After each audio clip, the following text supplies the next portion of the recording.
नमस्कार दोस्तों, हर्ष के साथ राज यूट्यूब चैनल में आप सभी का स्वागत है। उम्मीद है आप सभी स्वस्थ होंगे और आपकी पढ़ाई अच्छी से चल रही होगी। दोस्तों, लेक्चर स्टार्ट करने से पहले मैं आप सभी को सूचित कर देता हूं कि ये संडे, आने वाले संडे को मैं टेस्ट लूँगा और जो पब्लिक एडमिनिस्ट्रेशन के जो सिलेबस हैं यूनिट प्रथम से उन्हीं से सवाल पूछे जाएंगे। सिर्फ यूनिट प्रथम से सवाल रहेंगे, तो आप उनकी भी तैयारी करें। मैं उनका लेक्चर भी मैं अपने यूट्यूब चैनल में डाला हुआ हूं, तो आप उसकी तैयारी करें। तो दोस्तों, इस लेक्चर में हम सभी पढ़ेंगे थ्योरी ऑफ पब्लिक एडमिनिस्ट्रेशन, जो लोक प्रशासन। ये आप यूनिट जो सेकेंड है उनसे आप रिलेट कर सकते हैं, ये सिलेबस में दिया गया है। तो दोस्तों, थ्योरी ऑफ पब्लिक एडमिनिस्ट्रेशन, जो पब्लिक एडमिनिस्ट्रेशन में जो मेन थ्योरी है उनके बारे में हम एक एक करके जानेंगे कि पब्लिक एडमिनिस्ट्रेशन में कौन कौन से सिद्धांत हैं और उस सिद्धांत के कौन कौन से विचारक हैं और उस सिद्धांत के क्या उद्देश्य रहे हैं या उस सिद्धांत के क्या विचार हैं। तो चलिए लेटेस्ट स्टार्ट करते हैं। तो एट फर्स्ट हम देखेंगे कि लोक प्रशासन के सिद्धांत में मैं यहाँ पर राइट डाउन किया हुआ हूँ सभी सिद्धांत को। तो आपको सबसे पहले शास्त्रीय सिद्धांत के बारे में बताऊँगा, फिर मानव सिद्धांत के बारे में बताऊँगा, वैज्ञानिक सिद्धांत के बारे में बताऊँगा, नौकरशाही उपागम है, व्यवहारवादी उपागम है, व्यवस्था उपागम है और लास्ट में संरचनात्मक जो है प्रक्रियात्मक उपागम है। तो हम स्टार्ट करते हैं। पहले देखते हैं शास्त्रीय जो सिद्धांत है, तो इनका क्या विचार रहा है इस सिद्धांत का। तो क्लासिकीय सिद्धांत संगठन की एक विस्तृत समझ है जिसका सरोकार औपचारिक सांगठनिक संरचना के साथ ही प्रशासन की विधि से है। तो आपको ध्यान रखना है यहाँ की पॉइंट क्या है, औपचारिक सांगठनिक संरचना के साथ ही प्रशासन की विधि से है। तो आपसे सवाल पूछे जा सकते हैं कि औपचारिक सांगठनिक जो संरचना का सिद्धांत है वो कौन से सिद्धांत समर्थन करता है, तो शास्त्रीय सिद्धांत समर्थन करता है। नेक्स्ट पॉइंट है कि इस शास्त्रीय सिद्धांत को विभिन्न नामों से भी जाना जाता है। एक है परंपरागत सिद्धांत, औपचारिक सिद्धांत, यांत्रिक सिद्धांत, संरचनात्मक सिद्धांत के नाम से भी जाना जाता है। तो आपसे स्पष्ट प्रश्न पूछे जा सकते हैं कि संरचनात्मक सिद्धांत को और किस नामों से जाना जाता है या शास्त्रीय सिद्धांत को और किस नाम से जाना जाता है। इनमें से कोई एक ऑप्शन रहेगा, तो आपको ध्यान रखना है।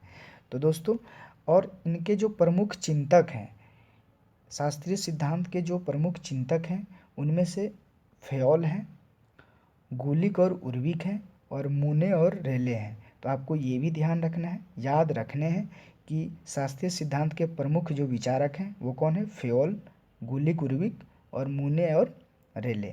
तो आप समझ पा रहे हैं कि क्लासिकल सिद्धांत का क्या उद्देश्य रहा या क्या विचार है और इनको और कौन से नामों से जाना जाता था, साथ में इसके कौन से जो प्रमुख चिंतक हैं। नेक्स्ट हम पढ़ते हैं वैज्ञानिक प्रबंधन। ये वैज्ञानिक प्रबंधन है। वैज्ञानिक प्रबंधन का जो मैंने प्रथम पॉइंट लिखा हुआ हूँ, संगठन में वैज्ञानिक विधियों व पद्धतियों का समावेशन किया है। वैज्ञानिक प्रबंधन का मुख्य जो उत्पादन में वृद्धि करना था। तो आप समझ पा रहे हैं कि उत्पादन में वृद्धि करना है, ये वैज्ञानिक प्रबंधन का विचार था। और इनके प्रमुख जो चिंतक हैं F.W. टेलर हैं, गिलब्रेथ हैं और लास्ट जो है ये गांट है।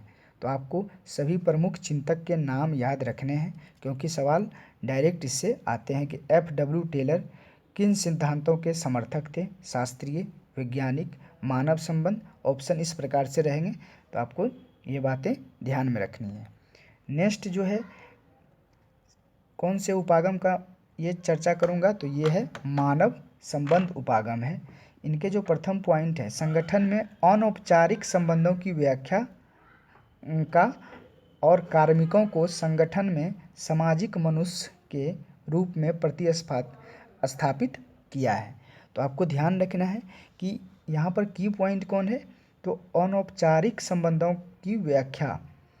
जहाँ पर आपने प्रथम में जाना कि शास्त्रीय उपागम में औपचारिक था, लेकिन यहाँ पर क्या है, अनौपचारिक, इनफॉर्मल है वहाँ पर फॉर्मल था लेकिन यहाँ पर इनफॉर्मल है। और साथ ही आप ध्यान रखें कि सामाजिक मनुष्य के बारे में भी इसने प्रतिस्थापित किया है। और इनके प्रमुख जो चिंतक हैं उनमें प्रथम जो कि सबसे बड़े समर्थक है एल्टन मेयो साहब, उनके बाद है रोथिल्स जो है वर्जर, उनके बाद है डिक्सन और लास्ट है वाइट हेड। तो आपको याद रखना है प्रमुख चिंतक में कौन कौन है, एल्टन मेयो, रोथिल्स वर्जर, डिक्सन और वाइट हेड, मानव संबंध उपागम के। उनके बाद नेक्स्ट जो है उपागम है नौकरशाही उपागम। तो नौकरशाही उपागम में प्रथम पॉइंट है मैक्स वेबर द्वारा आइडियल टाइप ऑफ ब्यूरोक्रेसी सिद्धांत का विकास किया है।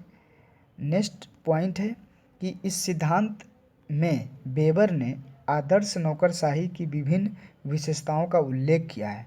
और इनके प्रमुख जो चिंतक हैं मैक्स वेबर और मार्क्स। तो आपने समझ पाया कि नौकरशाही सिद्धांत में क्या क्या कहा गया है। ब्यूरोक्रेसी जो आइडियल टाइप ऑफ ब्यूरोक्रेसी सिद्धांत का विकास किया गया है मैक्स वेबर द्वारा, और वो आदर्श जो है नौकरशाही विभिन्न विशेषताओं का उल्लेख भी इस सिद्धांत में उन्होंने किया है। और उसके प्रमुख चिंतक कौन है, मैक्स वेबर और मार्क्स। नेक्स्ट जो उपागम है वो व्यवहारवादी उपागम है। इनके प्रथम पॉइंट हैं इस उपागम ने संगठन में कार्यरत व्यक्ति के आंतरिक मूल्य, व्यवहार व विचारों का अध्ययन किया है। तो मूल्य, व्यवहार और विचारों का अध्ययन किया है। प्रमुख जो इसके विचारक हैं साइमन और बर्नार्ड। तो व्यवहारवादी उपागम के प्रमुख विचारक कौन कौन हैं, साइमन और बर्नार्ड। उनके बाद व्यवस्था उपागम है। व्यवस्था सिद्धांत जो इस सिद्धांत में क्या इस सिद्धांत के विचार हैं, तो प्रथम पॉइंट मैंने राइट डाउन किया हुआ हूँ। व्यवस्था उपागम के अनुसार प्रत्येक व्यवस्था विभिन्न उप व्यवस्थाओं में विभक्त रहता है तथा प्रत्येक उपव्यवस्था निश्चित रूप से अन्य उपव्यवस्थाओं को प्रभावित करता है। तो आपको ध्यान रखना है यहाँ पर प्रत्येक उपव्यवस्था निश्चित रूप से अन्य उपव्यवस्था को प्रभावित करती है। और नेक्स्ट पॉइंट है प्रत्येक जो व्यवस्था बाह्य पर्यावरण से प्रभावित होती है। और इनके प्रमुख जो चिंतक हैं साइमन, बर्नार्ड, डेविड ईस्टन। तो आपको ध्यान रखना है कि जो व्यवस्था उपागम है उनके विचारक कौन कौन, साइमन, बर्नार्ड और डेविड ईस्टन। और जो लास्ट जो उपागम है वो है संरचनात्मक पर्यायात्मक उपागम है। तो इसमें मूल जो विचार है इस उपागम में यह बताया गया है कि प्रत्येक संगठन या संरचना विभिन्न कार्यों से जुड़ी होती है। क्या होता है, संगठन या संरचना विभिन्न कार्यों से जुड़ी होती है। इनके प्रमुख जो चिंतक हैं रिक्स, गैब्रियल जो है आमंड आपको ध्यान रखना है, और डेविड एप्टर इनके संरचनात्मक पर्यायात्मक उपागम के समर्थक हैं।